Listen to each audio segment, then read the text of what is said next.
I've had quite a number of questions around how we budget and how much the road trip was and all of that fun stuff. So today I thought, why the hell not? Let me make my first video for 2018 be about this. So let's go on ahead and dive right into it. Each time I make a memory, then I'll try to make it with you.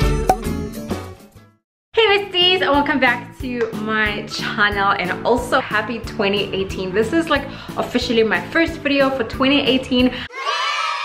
I do want to say straight off the bat that I'm not going to be putting any monetary value to anything. I'm not going to be discussing money, but I will be giving you guys tips and tricks of how we actually budget for the road trip. In December, we did a cross-country road trip where we went to 4 countries, 5 including South Africa. In December 2016, we went to 7 countries and 7 capital cities, and we were driving the whole time. So it was like a proper road trip. We had a crap ton of fun.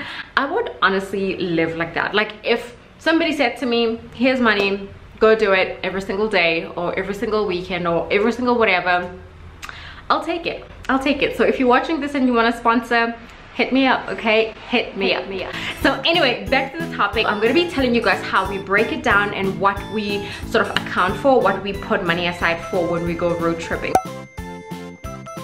The first thing that you want to do, honestly, is to decide exactly where you're going. If you have a pretty vague idea of where you're going, it kind of gives you an idea of what it is that you can look forward to. If, say, you have like 7 days that you can use to go on a trip, on a holiday, or whatever you call it, then you know, you'd say, okay, in 7 days, we could probably or potentially go to like 3 countries or 4 countries, or however many countries you like, depending on how much you like to drive, and of course, how much time you want to spend in each country. For us, it's pretty easy because we always wanted to tour Africa, so it was start from South Africa and then work our way up. So that's essentially what we've been doing. Some countries obviously will go to more than once and more than twice because we love them that much, but we are slowly making our way up, and that's essentially what I'm saying when I say decide exactly where you want to go. And then once you sort of have a vague idea of where it is that you want to go, you will be taking into account things like fuel. You want to look at how much fuel the car consumes. What am I saying?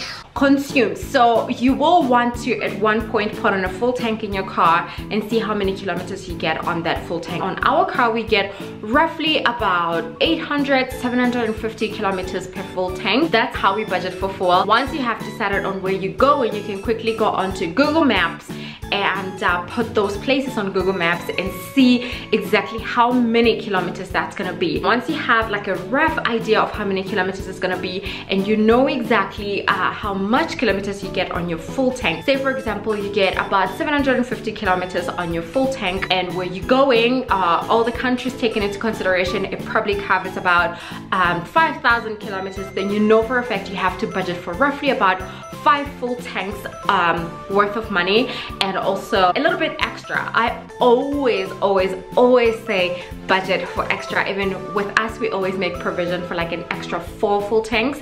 And I know 4 sounds a little bit crazy, but it will come in very handy for situations that are unforeseen, unexpected. You will have that little bit of extra money. If you're going to be covering roughly about 5,000 kilometers, and you know your car's full tank gives you roughly about 750 kilometers per full tank, then you know you have to budget roughly about 6,000–7,000 on fuel, and then of course that little bit extra. So I would say maybe 10 grand on fuel, or maybe 8 grand or 9 grand. I know it sounds a bit ridiculous, but you will have extra money left. But you want to be safe than sorry. And now at this point, you have already decided on where it is you're going, you know how many kilometers you're going to be covering, and you have taken into account your fuel. Now bear in mind, all these things, you are putting monetary value next to it.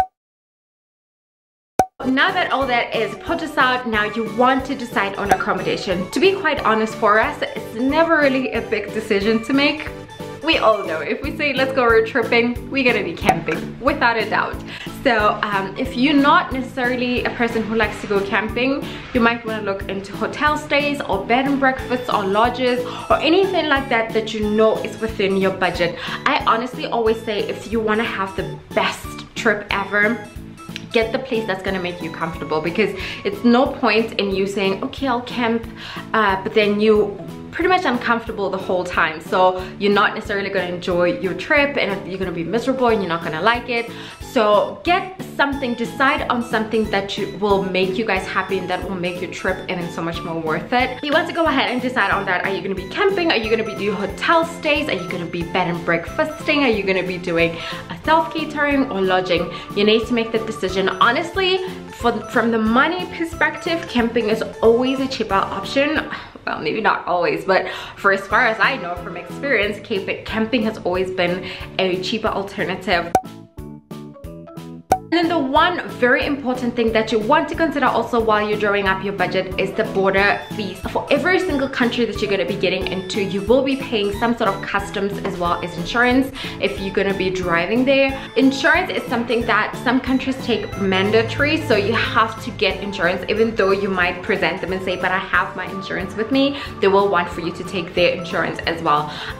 That is also dependent on the currency as well as the exchange rate at the time. You want to also make sure that, or double check if they accept rent. So if you're going to be traveling from South Africa into Botswana or from Botswana into South Africa, you want to make sure that when you get to the border, you don't say I have cash and they tell you, oh, we don't take cash, we only swipe, or I can swipe, and they tell you we don't swipe, we only take cash. And even when they do take cash, you want to make sure that they take the cash that you have, because sometimes you have rent and they tell you we want pula. So you want to make sure that you know exactly how you're going to pay when you get to the border and how much you will be paying when you get to the border, even though you're gonna get honestly a rough estimate, but it gives you a much better, it's a blurry image, but you do have something to stand on when you get to the border. You don't just rock up there and they tell you, oh, we're gonna need like 1,700 pula, and you're like, wait, what? And then the last thing that you want to take account or make provision for when it comes to money is, of course, food. When it comes to food, you want to decide on that. Are you going to be eating takeouts? And by takeouts, I mean whatever food you're going to be getting while you're on the road trip, being at a garage, being a takeout like a fast food restaurant or a proper restaurant in a hotel. If you're going to be doing hotel stays, you want to actually make that decision before you actually leave, because it makes life so much easier. One thing you want to note though is you don't want to take too much food, because they might make you pay for it at the border, because it'll start looking like you actually you're importing food, if that makes any sense. So you want to take enough food for you guys to eat. So when they ask you now the food, you just tell them no, it's consumables, this is what we're going to be eating. And then of course you want to make sure that you buy water, like your still water or your sparkling water, whichever one you prefer, before you leave. And that's basically all that you have to take into account when you budget for the road trip.